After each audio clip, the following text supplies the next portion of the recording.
And we shall make whatever sacrifices necessary to make sure that William Ruto is a one-term president. People have short memories. President William Ruto has a very short memory. This team here, we sat with him in my house and we assured him that he'll be president and we will do whatever it takes to make sure he is president. And we worked very hard. And we took him to State House.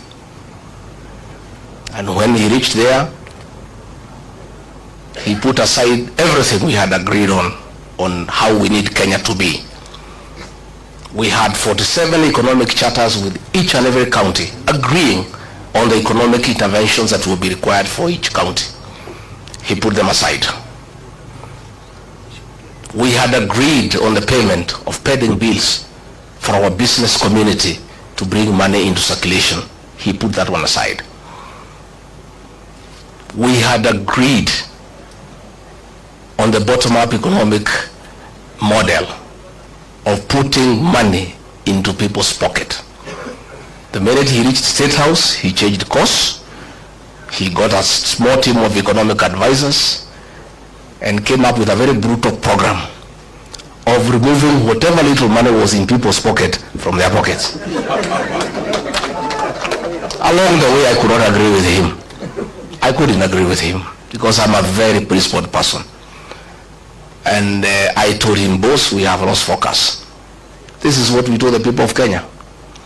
We had assured the people of Kenya that we will never carry out evictions and demolitions that are inhuman. And when he made a decision to evict people from Nairobi River along the line, and the Nairobi River Commission was in my office and he asked me to lead that program, I told him I can't do it because it's against my principle. And he said, you must do it.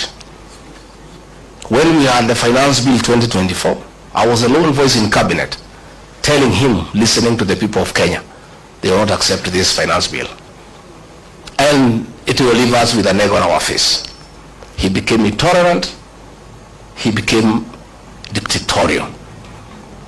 And the government that he leads is a one-man show. I can tell you today, all those ministers you see there, they are flower girls. I was the only man in that cabinet who could stand up and tell him, hey boss, no, this can't work. And that's why he needed me out, so that he can put a protege and other fellows just to say, yes sir, yes sir.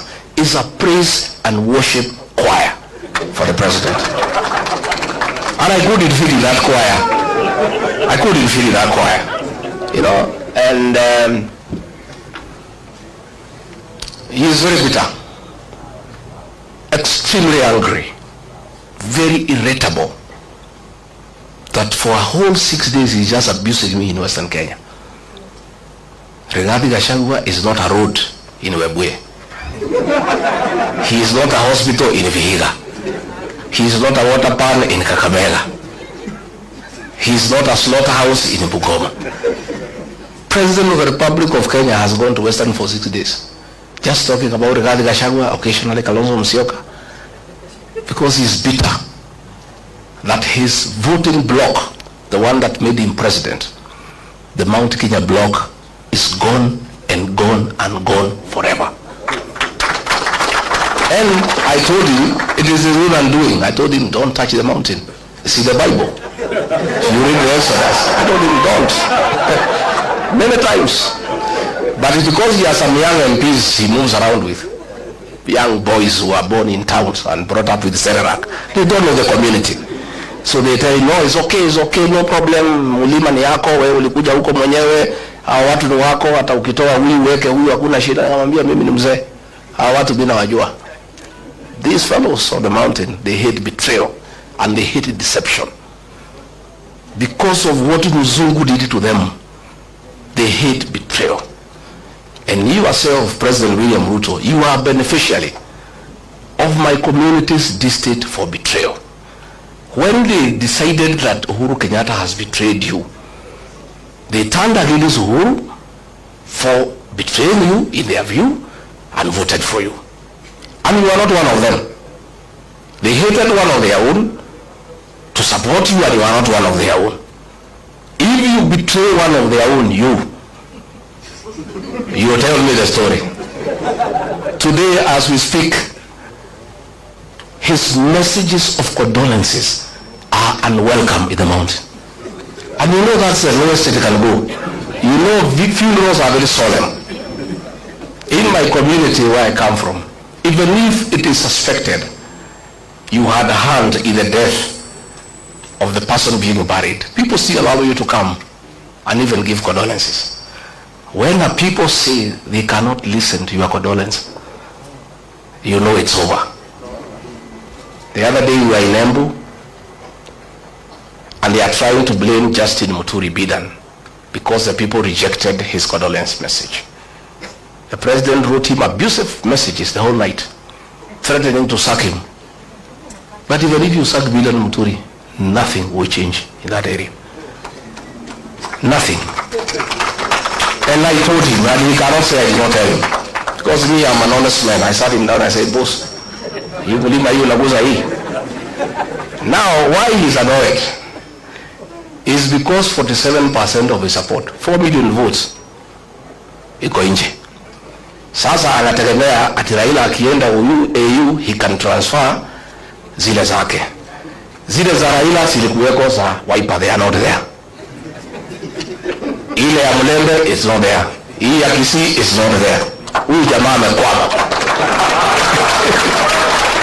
Amekwama. And I can tell you, because I know he is cornered. Kazi yetu rahisi sana is to stay together and unite our people. Mimi naomba jamii ya Mlembe, amekuja huko anaita mimi mkabila, ati ndio mimi nisisaidie nyinyi. Siku nilimsaidia hakujua mimi ni mkabila. When we voted for William Ruto, we knew he's not a Kikuyu. 87% of my people voted for him. We knew he's not a Kikuyu. 13% voted for Raila Odinga. We knew he's not a Kikuyu. We had our own candidate called Wahiga Mwaura. We never voted for him because we are not tribal. Saa hii ameona tunashikana na watu ya Wiper, ameona tunashikana na Mlembe Nation, na hapo Mlembe Nation ndio naona amekwamia hapo. I think it's his last hope. Sasa anakuja huko kusema ati mimi ni mkabila, ati ndio msinikaribishe tusifanye pamoja. President William Ruto, hear it from here, Chui House. The same way Mulima ilisaidia wewe, it is possible tunaweza saidia hii watu ya Mlembe. It is the same way tunaweza saidia huyu Kalonzo. Na sisi hatuna contract na wewe, deni yetu na wewe tulimali. We had intended to pay you in 2 installments. Tukakupatia the first installment, ukagusa Mulima, hiyo deni ikafanya nini? Kaisha. We owe you no debt. So anaenda pale Western, anasema tumefukuza huyu Dp Gachagua at he is corrupt. William Ruto, my friend, do you have the moral authority to talk about corruption? And we sympathize with you because juzi kumekuwa na opinion poll on the most corrupt person in the world. And we are unhappy that you are rigged. Instead of giving you number 1, they give you number 2.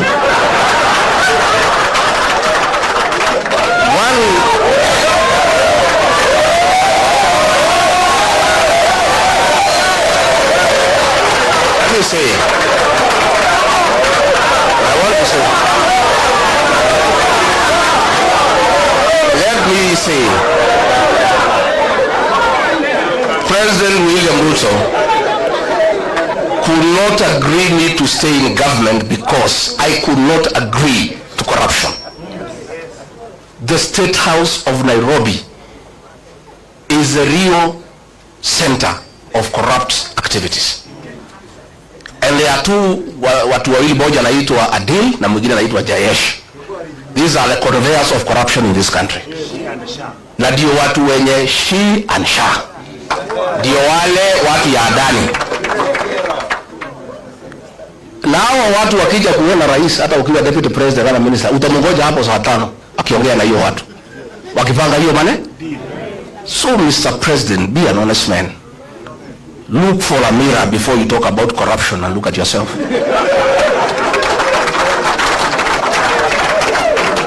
If you think the people of Kenya are very intelligent, Dp Gachagua has not been associated with any scandal in this country. So wewe unaenda pale unasema he is incompetent. In matters incompetence, Mr. President, I tend to agree with you to a certain extent.